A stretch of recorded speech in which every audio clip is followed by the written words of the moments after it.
नमस्कार। Number one channel के number one show कच्चा चिट्ठा में सबसे पहले बात आज दुनिया के सामने खड़े सबसे बड़े खतरे की करने जा रहे हैं। आपके साथ मैं हूं सबीना तामंग देशमुख। दरअसल जिस खतरे का जिक्र हम कर रहे हैं ये खतरा तो युद्ध से भी बड़ा है। परमाणु हथियारों का डर दिखाने और धमकियां देने की होड़ सी लगी हुई है जो पूरी दुनिया के सामने आ रही है। यूक्रेन में एक परमाणु सेंटर कभी भी धधक सकता है जिसकी सुरक्षा की जिम्मेदारी ना तो पुतिन लेने को तैयार है और ना ही ज़ेलेंस्की किसी तरह से इसकी जिम्मेदारी लेना चाहते हैं। खौफ इस बात का है, डर यह है कि अगले 24 घंटे में यहां बहुत बड़ा धमाका ना हो जाए।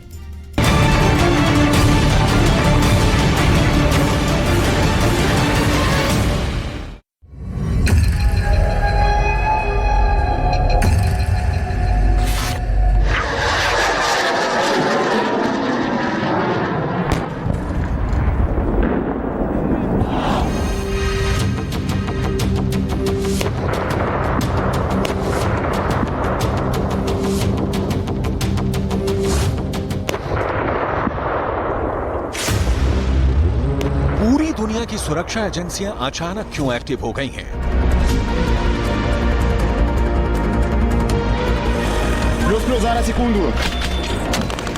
आखिर क्या वजह है कि यूरोप के तमाम देशों की सिक्योरिटी सर्विसेज को अलर्ट मोड पर रख दिया गया है?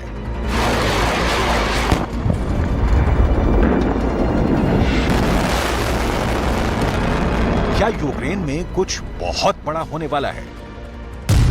क्या कुछ ऐसा होने वाला है जिसका असर ना सिर्फ यूक्रेन पर होगा बल्कि पूरी दुनिया भी इसकी चपेट में आने वाली है?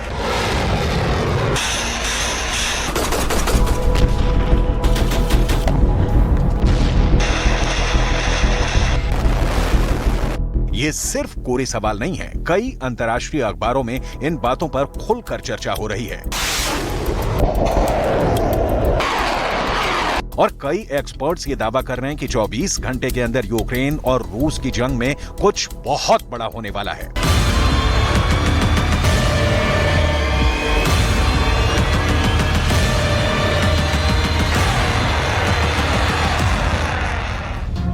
आखिर क्या होने वाला है यूक्रेन में? आखिर क्यों इस वक्त पूरी दुनिया की निगाहें यूक्रेन के सबसे बड़े परमाणु संयंत्र ज़ैपोरिज़िया पर लगी हुई हैं?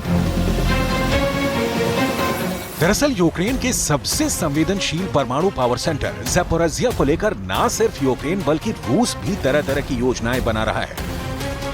एक तरफ ज़ेलेंस्की हैं जिन्होंने बहुत बड़े बड़े अरमान सजोकर काउंटर ऑफेंसिव प्लानिंग तैयार की थी।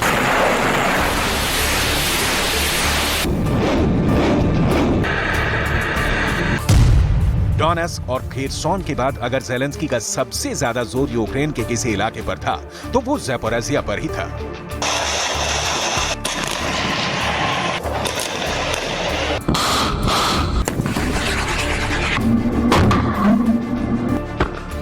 लेकिन अब ग्राउंड रिपोर्ट यह है कि ज़ेलेंस्की की आर्मी काउंटर अटैक को आगे नहीं बढ़ा पा रही है क्योंकि नाटो के हथियार आने में और लड़ाकू विमानों की सप्लाई में भी काफी ज्यादा देर लग रही है। ऐसे में जब एयर डिफेंस ही मजबूत नहीं है तो ज़ेलेंस्की के काउंटर ऑफेंस का फेल होना पहले से ही तय नजर आ रहा था। इसलिए अब ज़ेलेंस्की की नजर और पूरा तिकड़मी दिमाग सिर्फ और सिर्फ एक ही जगह पर लगा है और वो जगह है ज़ैपोरिज़िया, जो इस वक्त ज़ेलेंस्की की सारी रणनीति का केंद्र बिंदु बना हुआ है।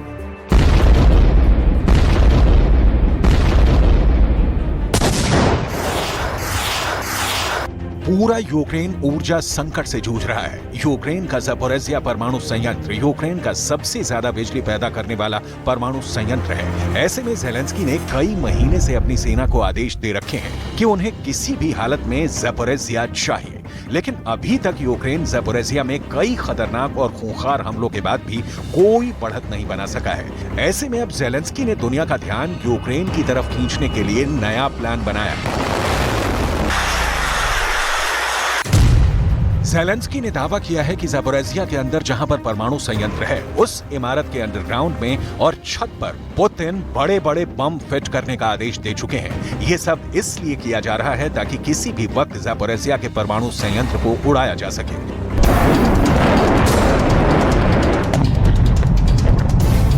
आखिर ज़ेलेंस्की का ये दावा कितना सही है? क्या वाकई में पुतिन कुछ ऐसा धमाका करने जा रहे हैं कि ज़ैपोरिज़िया परमाणु केंद्र के अंदर बहुत बड़ा धमाका होगा और फिर वहां से आग की लपटें निकलेंगी, जिसके बाद परमाणु विकिरण हो जाएगा? इस पर आगे बात करेंगे, लेकिन पहले ये समझना भी जरूरी है कि अगर परमाणु विकिरण शुरू हो जाता है तो इसका असर कहां तक जाएगा।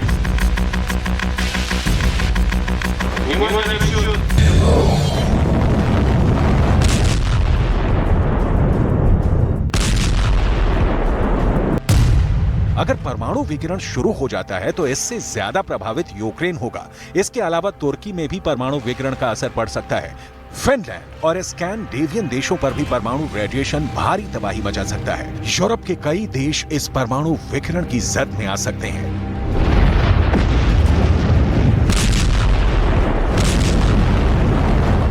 यानी खतरा तो बहुत बड़ा है और यही वजह है कि जब से यूक्रेन का युद्ध शुरू हुआ है और यूरोप के सबसे बड़े परमाणु संयंत्र यूक्रेन के ज़ैपोरिज़िया परमाणु संयंत्र पर रूस का कब्जा हुआ है, तब से ही लगातार यूरोप के तमाम देशों और खासकर सुरक्षा एजेंसियों की सांसें अटकी हुई हैं। यानी ये अपने आप में एक बहुत बड़ा खतरा है और ये पूरी इंसानियत पर एक बड़ा संकट है।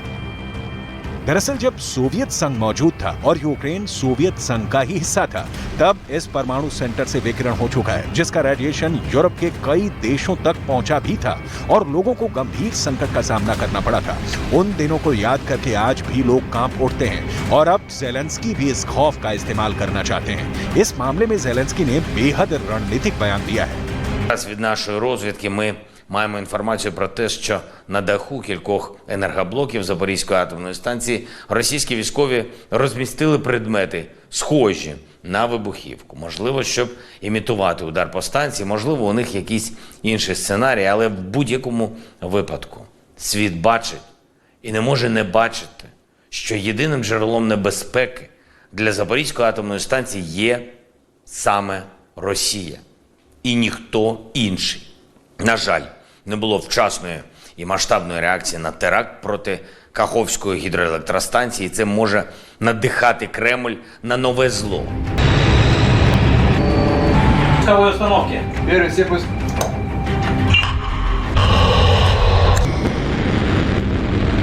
यानी ज़ेलेंस्की का दावा यह है कि रूस ज़ैपोरिज़िया के परमाणु संयंत्र पर बम फिट कर रहा है। ज़ेलेंस्की ने सिर्फ दावा ही नहीं किया, बल्कि उन्होंने फ्रांस के राष्ट्रपति इमैनुअल मैक्रों को ज़ैपोरिज़िया परमाणु प्लांट की छत पर संदिग्ध वस्तुएं होने की जानकारी भी दी है।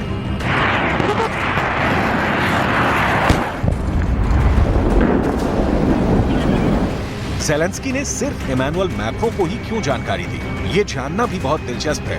दरअसल इमैनुअल मैक्रों यूरोपियन यूनियन के देशों के सबसे बड़े लीडर माने जाते हैं। यानी बिल्कुल साफ है कि इस तरह के बयानों के पीछे ज़ेलेंस्की की कूटनीति है।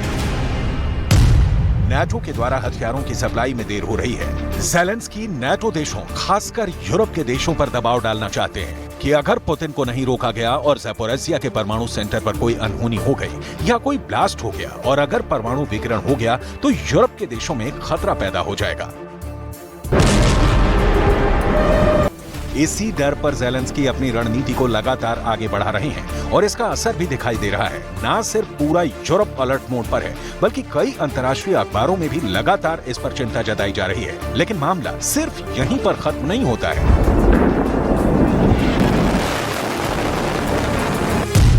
24 घंटों के अंदर ज़ैपोरिज़िया परमाणु पावर प्लांट को लेकर कोई बड़ी घटना घटने की आशंका है, क्योंकि रूस ने भी ज़ेलेंस्की पर पलटवार कर दिया है और ये कहा है कि दरअसल यूक्रेन ज़ैपोरिज़िया पर हमला करने की प्लानिंग कर रहा है।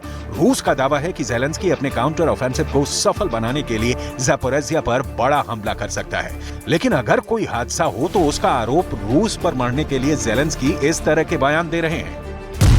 रूस की एक समाचार एजेंसी ने बताया है कि अगले 24 घंटे के अंदर रात के अंधेरे में यूक्रेन की सेना लंबी दूरी के सटीक उपकरणों और कामिकाज़े हमले वाले ड्रोनों का उपयोग करके ज़ैपोरिज़िया स्टेशन पर हमला करने की कोशिश करेगी।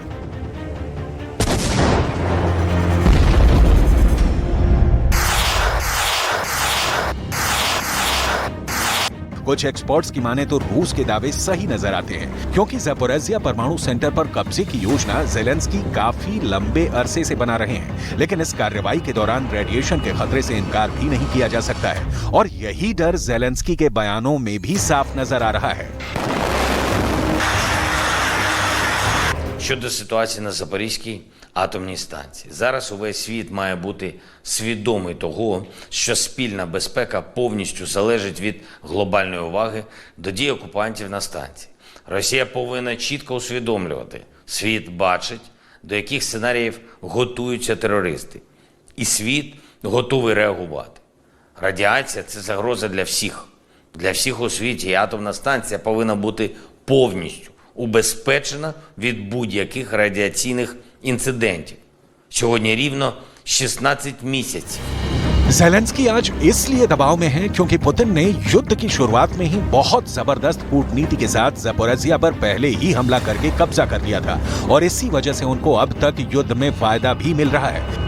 इस परमाणु संयंत्र से इतनी ऊर्जा पैदा की जा सकती है कि यूक्रेन के बड़े हिस्से को बिजली सप्लाई की जा सकती है। यही वजह है कि रणनीतिक दृष्टि से अहम इस इलाके पर रूस ने युद्ध के दिनों में ही कब्जा जमा लिया था।